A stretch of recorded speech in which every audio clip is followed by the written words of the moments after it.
Como sabes, una masterclass es lo que solíamos llamar clase magistral, aquella en la que se trata un tema de una forma más o menos profunda y es ofrecida por un profesional en el área. En nuestro caso, hablo de masterclass porque ciertamente nos centraremos en un único tema y como neuropsicólogo infantil tengo experiencia en el mismo. No obstante, dado lo amplio de este tema y el poco tiempo disponible, lo abordaré de una forma quizás amplia, por lo que les tocará a ustedes profundizar en él según sus intereses. Para ello podrán utilizar la guía de actividades que además de actividades propiamente para realizar en el aula y potenciar así la gestión emocional de sus alumnos, contiene información teórica relevante, así como bibliografía específica para ahondar en ella. Dicho esto, esta masterclass versará sobre los siguientes puntos: definición de las emociones, su clasificación, neuropsicología de las emociones, competencias emocionales y para finalizar hablaré de educación emocional y de algunas actividades que se pueden incorporar en un programa que pretenda mejorar la gestión emocional de los alumnos, en una forma presencial o en una forma virtual. ¿Están listos? Comencemos. La palabra emoción proviene del latín movere, mover, con el prefijo e, que significa mover hacia afuera. Esto indica que la emoción nos hace actuar. Cuando, por ejemplo, sentimos miedo, tendemos a hacer algo para protegernos. Puede ser huir. Una emoción, entonces, es un estado complejo del organismo caracterizado por una excitación o perturbación que predispone a la acción. Las emociones se generan como respuesta a un acontecimiento externo o interno. Un mismo objeto puede generar emociones diferentes en distintas personas. Existen tantas emociones como palabras tenga un idioma para distinguirlas. Una de las clasificaciones que ha tenido mayor aceptación es la de Paul Ekman. Siguiendo esta clasificación, se pueden distinguir 6 emociones básicas universales: el miedo, la tristeza, la ira, enfado o rabia, la alegría, el asco y finalmente la sorpresa, donde el miedo, la tristeza, la ira y el asco vendrían a ser emociones negativas. La alegría, una emoción positiva. Y por último, la sorpresa sería una emoción ambigua. No obstante, en 1999 amplió esta lista para incluir la vergüenza, la excitación, el desprecio, el orgullo, la satisfacción y la diversión. Otra clasificación importante es la de Robert Plutchik, quien introdujo otro sistema de clasificación de las emociones conocido como la rueda de las emociones. Este modelo demuestra cómo las diferentes emociones pueden ser combinadas o mezcladas entre sí, del mismo modo que un artista mezcla los colores primarios para crear otros colores. Plutchik sugiere que hay 8 dimensiones emocionales primarias y contrapuestas: alegría frente a tristeza, ira frente al miedo, confianza frente al disgusto y sorpresa frente a la anticipación. Estas emociones pueden combinarse en una gran variedad de formas. Por ejemplo, la felicidad y la anticipación pueden combinarse para crear el optimismo. Cabe señalar que todas las emociones son buenas y tienen una función. La clasificación en positivas y negativas se basa en la presencia o no del bienestar. El presente cuadro resume la clasificación y función de las emociones básicas según el modelo mencionado ya anteriormente de Paul Ekman. Lo esencial de este cuadro es la descripción de la función para cada emoción básica. Por ejemplo, las funciones de la tristeza son no hacer nada o reflexionar y buscar nuevos planes. Cambiemos ahora el tema para adentrarnos más en la comprensión del mundo emocional.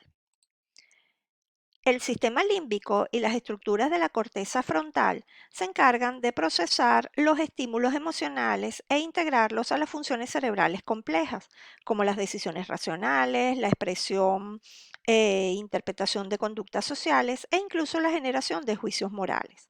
Asimismo, los sistemas cerebrales que intervienen en la interpretación y evaluación de los estímulos, al manejar la información de un estímulo emocionalmente relevante, envían señales por las vías aferentes hacia el hipocampo, para que éste se ponga en marcha o ponga en marcha los patrones de activación fisiológica y motora que serán necesarios para evocar el estado emocional. De esta manera ocurren ajustes en la actividad autonómica, hormonal y motora para preparar a los distintos tejidos del cuerpo para la emisión de la conducta adaptativa, en la que se encontrarían como componentes las emociones. En uno de los descubrimientos más interesantes realizados en la última década sobre la emoción, tenemos el de Ledoux, quien descubrió el papel privilegiado que desempeña la amígdala en la dinámica cerebral como una especie de centinela emocional capaz de secuestrar el cerebro. Las conexiones entre el sistema límbico y el neocórtex pasan por canales fisiológicos muy potentes, de manera que una emoción puede inundar el cerebro, que deja de razonar fríamente para tener distorsiones perceptivas y responder a ella como si fueran reales. En otras palabras, una emoción fuerte puede nublar el pensamiento y hacer a la persona responder de manera irreflexiva. La emoción domina la razón y a esto lo llaman secuestro emocional. Por ejemplo, cuando una persona se enfada mucho entrando en un estado de ira, puede perder la capacidad de razonamiento y realizar acciones de las que más tarde se podría arrepentir. En cambio, en la dirección opuesta, las conexiones entre el neocórtex y el sistema límbico pasan por unos canales muy delgados que se pueden ver colapsados con facilidad. En consecuencia, desde el razonamiento es muy difícil actuar sobre la emoción de una manera efectiva. Únicamente otra emoción más potente y de sentido contrario podría cambiar la primera. Por ejemplo, si un niño llora muchísimo porque se ha caído, un regalo puede hacerle cambiar esa emoción. Esto es lo que se denomina cambio emocional. De estos conceptos se derivan múltiples implicaciones para la práctica educativa, psicológica y psicopedagógica. Por otro lado, cuando la información de un estímulo negativo llega al cerebro, activa una red neuronal muy pobre y por el contrario, cuando la información del estímulo positivo llega al cerebro, activa una red neuronal muy importante. Entrando en detalle, las emociones negativas son detectadas principalmente por la amígdala y por el otro, afirman que las emociones positivas son detectadas por la actividad de una red neuronal que incluye no solo la amígdala, sino también el cuerpo paracingulado anterior, la ínsula, el surco temporal superior y la corteza orbitofrontal. Asimismo, y de manera complementaria, las estructuras cerebrales asociadas con los sentimientos positivos incluyen al hipotálamo, el giro anterior medial, el área septal, la corteza orbitofrontal, el núcleo accumbénico, la corteza prefrontal medial y la corteza prefrontal izquierda. Las estructuras cerebrales más bien asociadas a los sentimientos negativos incluyen a la amígdala, el hipocampo y la corteza prefrontal derecha. Es el momento de hacer una breve revisión sobre los neurotransmisores más importantes que intervienen en la producción y funcionamiento de las emociones. Para empezar, las endorfinas son neurotransmisores que se liberan en el organismo en respuesta al dolor y al ejercicio vigoroso. Actúan sobre los receptores opiáceos para inhibir el dolor y reducir los efectos que éste pudiese producir en el organismo, razón por la cual se les considera como un analgésico natural. Además, también pueden producir sensaciones placenteras y de bienestar cuando actúan sobre el sistema límbico, llegando a involucrarse incluso en la euforia.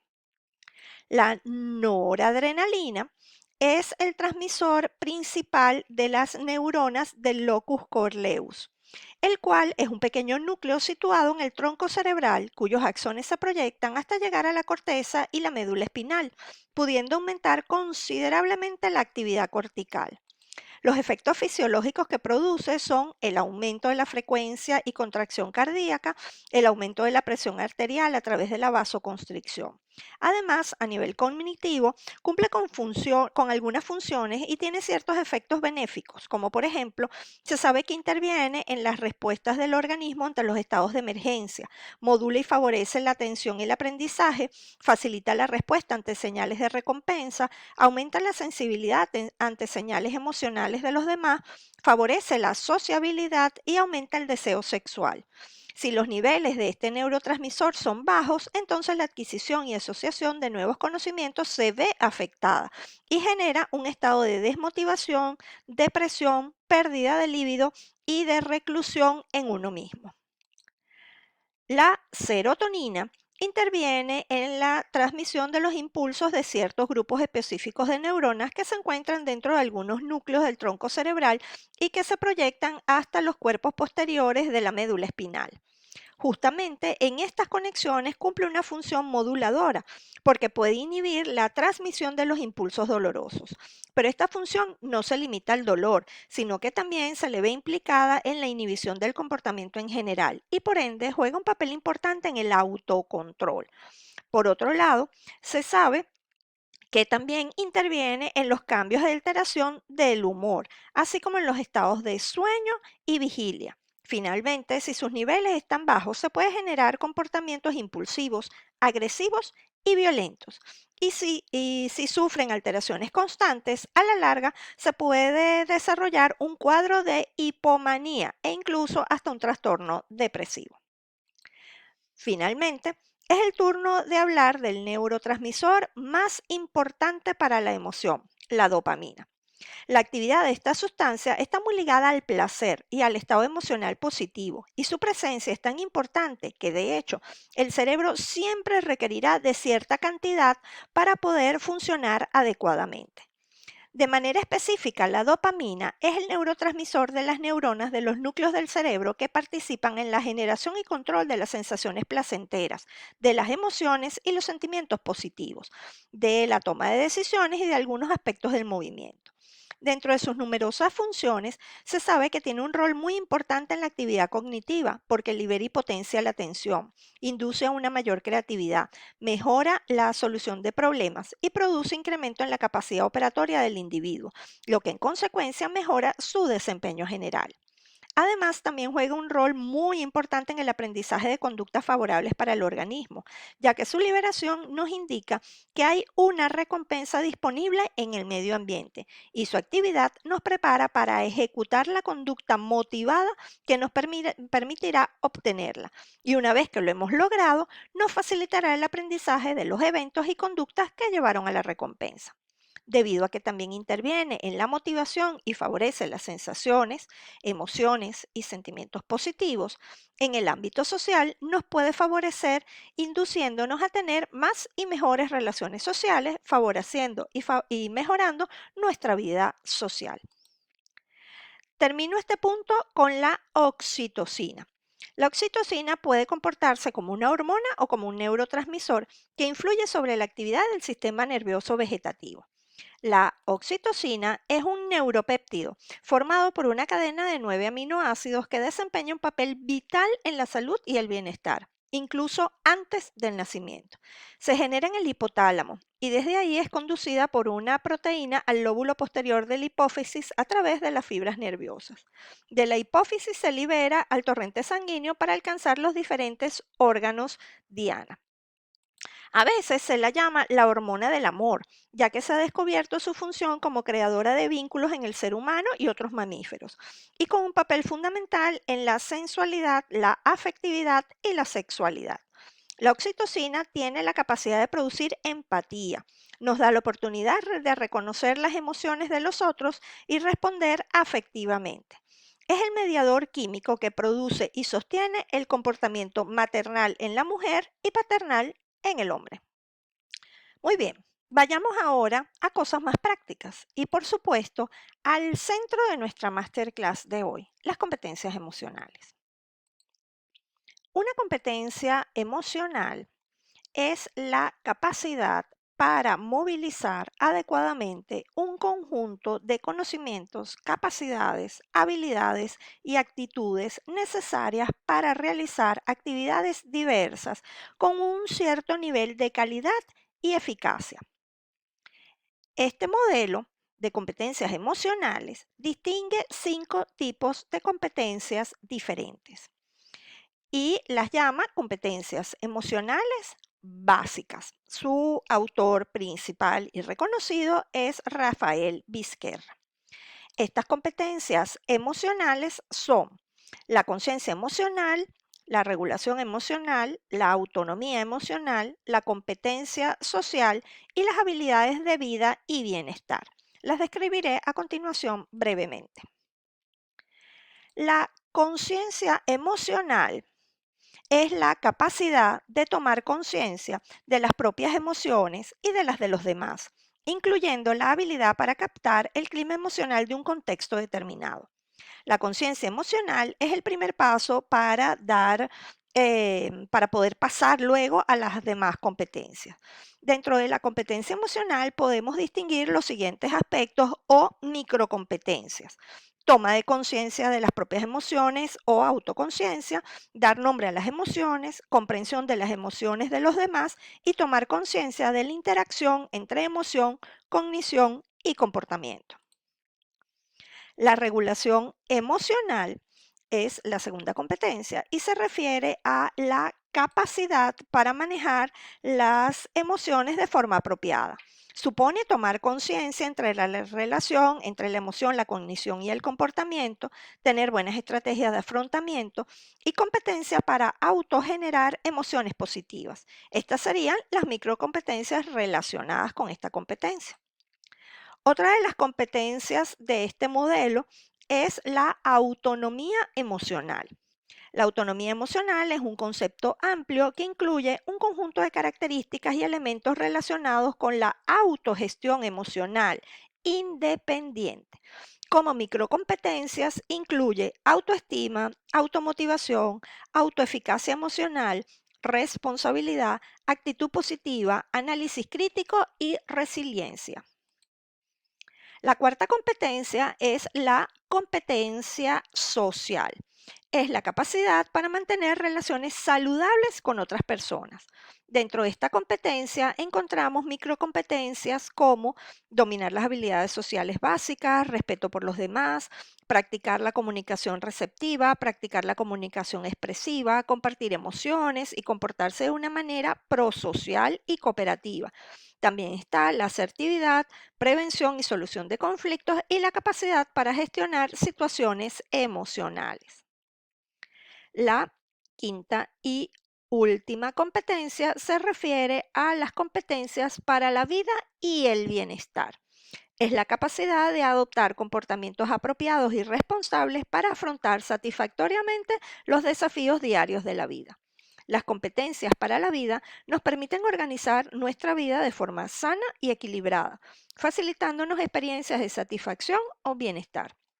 Como microcompetencias incluye las siguientes: fijar objetivos adaptativos, la toma de decisiones, buscar ayuda y recursos, ciudadanía activa, participativa, crítica, responsable y comprometida, y el bienestar emocional y el saber fluir.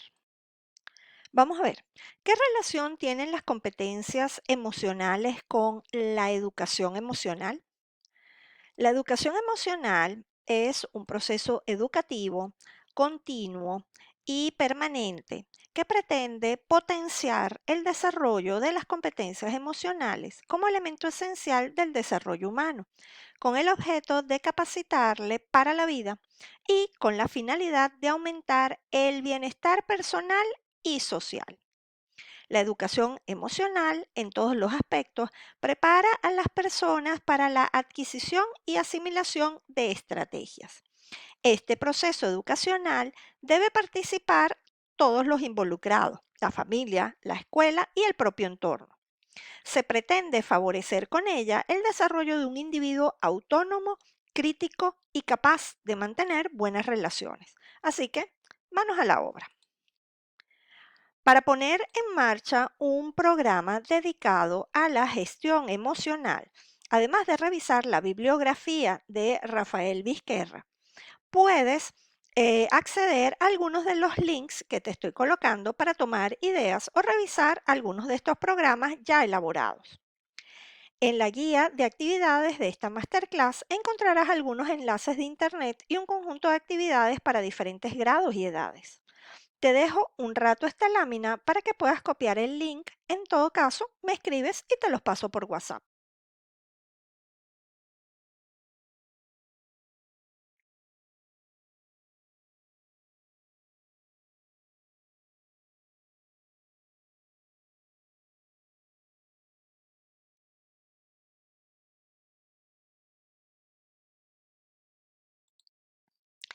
Entre las estrategias que puedes utilizar para armar tu propio programa emocional están los juegos y los cuentos. El juego como mecanismo diseñado por la propia naturaleza para empujar al niño a aprender, así como un gran medio para practicar habilidades y capacidades y así poder aprenderlas de una forma más eficiente. Los cuentos, con cuyas historias ofrecen a los niños un marco de entrenamiento emocional sin igual, pues el lector puede vivir experiencias emocionales muy diversas, pero desde una distancia de seguridad que le permita sentir, pero sin mayores riesgos. Los libros permiten la introspección, la autoconciencia y el autoconocimiento. Además, siempre es más fácil hablar de lo que les pasa a los demás que hablar de lo que nos pasa a nosotros mismos. En la guía de actividades tienes un listado de cuentos como estos que te pueden servir de ejemplo, pero me detendré antes de terminar esta masterclass en uno en particular, el monstruo de colores. El monstruo de colores es un recurso maravilloso para trabajar las emociones en los niños más pequeños. Fue creado e ilustrado por Ana Llenas y está editado por la editorial Flamboyant en el año 2012. El monstruo de colores identifica cada emoción con un color y de esta manera es muy fácil para los niños poder identificar las emociones de manera gráfica y además ayudarles a etiquetar las diferentes emociones. Está recomendado para niños a partir de los 3 años. En la página web de la autora de este libro encuentras el material complementario completamente gratuito para realizar actividades con los niños relacionadas con las emociones. Además, este libro ha tenido tanto éxito que puedes encontrar muchas actividades relacionadas con él, así como, por ejemplo, canciones, videos que puedes explorar en YouTube y que seguramente te van a ser muy útiles. Y para finalizar, algunos tips que puedes considerar para hacer de tu aula un espacio donde gestionar las emociones. Lo primero, reconocer y nombrar las emociones realizando ejercicios prácticos que ayuden a desarrollar la empatía entre los compañeros de clase, fomentando el diálogo y entregándoles las herramientas necesarias para que los alumnos puedan controlar sobre todo el enojo y la ira. 2. Poner mayor énfasis en los aspectos positivos de nuestros estudiantes por encima de los negativos, resaltando los aciertos en vez de las equivocaciones, ya sea con respecto a su comportamiento o en las actividades dentro del aula. 3. Enseñar que cada vez que se tiene un problema se debe reflexionar y luego responder, buscando actuar de la mejor manera posible, sin lastimar a las otras personas y comprendiendo que es válido expresar el enojo, siempre y cuando se realice de manera adecuada. 4. Demuéstrale a tu alumno que es una persona importante y sus sentimientos son válidos. Dedica unos minutos a escuchar atentamente lo que el niño siente. Esto causará un gran impacto en su confianza. Escuchar con atención y comprensión hará sentir mucho más tranquilo al alumno. Como docente debemos tratar a nuestros alumnos como nos gustaría que nos tratasen a nosotros, siendo conscientes sobre nuestras emociones y actitudes. Con el ejemplo, podemos enseñar estas conductas a los estudiantes. Un docente que gestiona sus emociones es un docente empático y con esto ayuda mucho a todos sus alumnos. Bueno, hasta aquí esta masterclass emocionalmente. Espero que les haya sido de utilidad y les abriera un poco más las puertas a este fascinante y aún algo desconocido mundo emocional. Aquí les coloco mis redes sociales para mantenernos en contacto. Espero que me sigan y les cuenten a sus colegas para que me sigan también. Así podré continuar creando contenido de interés para ustedes. Quedo atenta a sus dudas y preguntas con la esperanza de verlos pronto en una nueva masterclass. Que tengan un feliz día.